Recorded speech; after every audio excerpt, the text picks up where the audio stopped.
Hello ladies and gentlemen, I am the Omniviewer, and it's time once again for a little speculating based on the spoilers of Godzilla King of the Monsters 2019. Today's subject is everyone's favorite King Ghidorah head, Kevin. If you've seen the movie by now, you know that Kevin, the head who's not quite on the same intelligence level as the other two, was temporarily severed by Godzilla. He got better, but the decapitated head was left in the water as the oxygen destroyer was detonated. And in the post-credits scene, we see that it's been fished out of the water, and Alan Jonah's evil terrorist organization is apparently going to take it for some nefarious purpose. But what could that purpose possibly be? We know it's somehow going to play into Godzilla vs. Kong, at least that's what we presume, but what exactly is Alan Jonah planning to do with it? At the moment, there are three popular theories. The first theory is that the head will somehow be used as a new twist on the Orca device.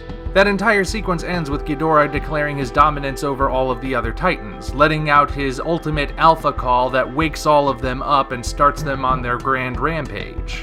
Now, I don't necessarily know if Ghidorah's ultimate alpha call counts as an ability in its own right, but clearly, monsters respond to it. So it's been speculated that the eco-terrorists will somehow use it as a way to draw Godzilla and Kong into conflict. Whereas the philosophy of the first two Godzilla films was let them fight, the philosophy of this third film will be make them fight. Assuming they could actually make that work, it would probably be used to somehow make Godzilla or Kong, or both of them, see each other as the enemy. Now, if they wanted to keep this film really grounded, that would probably be the most likely option.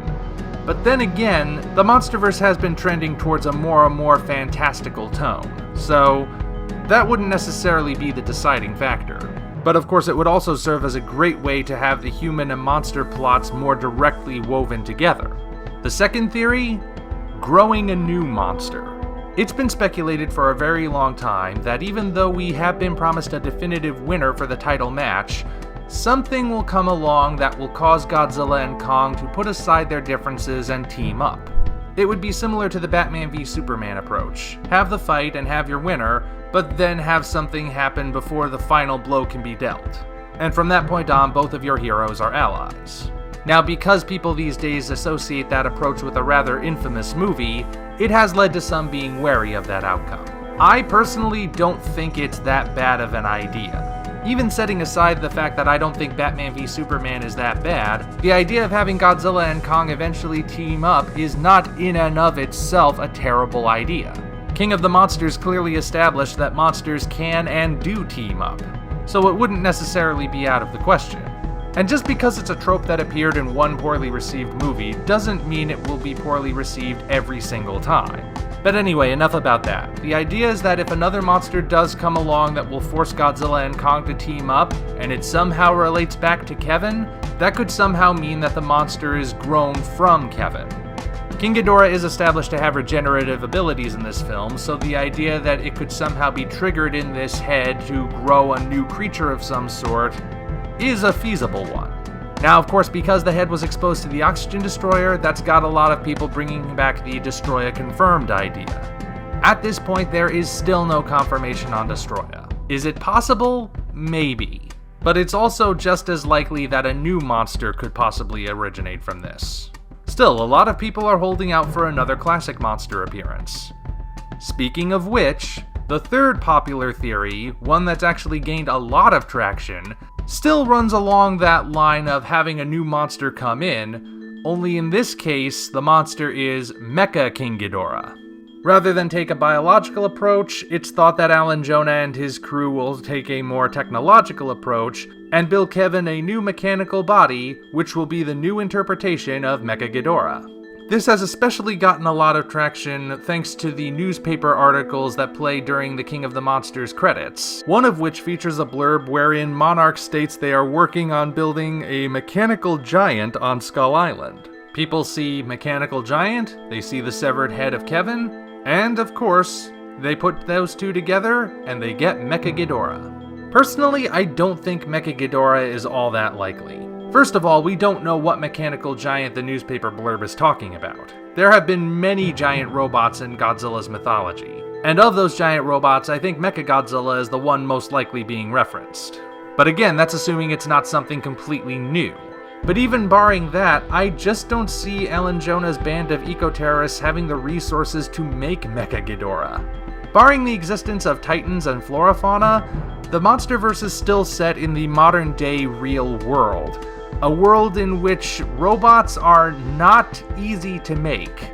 And that's just talking about stuff like drones or heck even Roombas. Building a giant robot that's 600 feet tall and capable of supporting a reanimated dead alien head? That would be just a little bit too much of a leap for only the 4th film in this series. Plus, there's the fact that Mecha King Ghidorah is trademarked as a completely different character from regular King Ghidorah, meaning a completely separate license would have to be purchased by Legendary and Warner Brothers if they wanted to use him. So, personally, I think that one's a stretch. Growing a new organic monster? Maybe. There's some stuff in the expanded materials for the MonsterVerse that supports this idea, though we can't necessarily take that stuff as gospel. But I do think that's more within the realm of possibility. As is the possibility that the head will somehow be used as a way to trigger the fight. That wouldn't necessarily be the most exciting way that brings in a new creature, but it could still prove interesting if done properly. At this point, we really don't know. All we know for certain is that the human villain has a giant monster head, and that head alone completely rewrites all the rules. Fortunately, since the release date for Godzilla vs. Kong hasn't been moved, we won't have to wait too much longer to find out.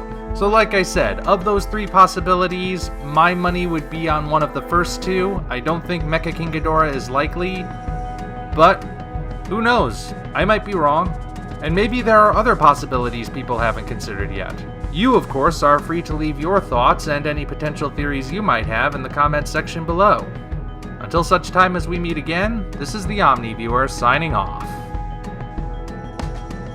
If you enjoyed this video, be sure to like it as well as subscribe to the channel for more content of a similar nature. Also, check the description for links to our Twitter, DeviantArt, and Patreon pages, as well as the Amazon link for the novel Operation Red Dragon: The Daikaiju Wars Part 1, penned by yours truly. Thank you all, and we appreciate your support.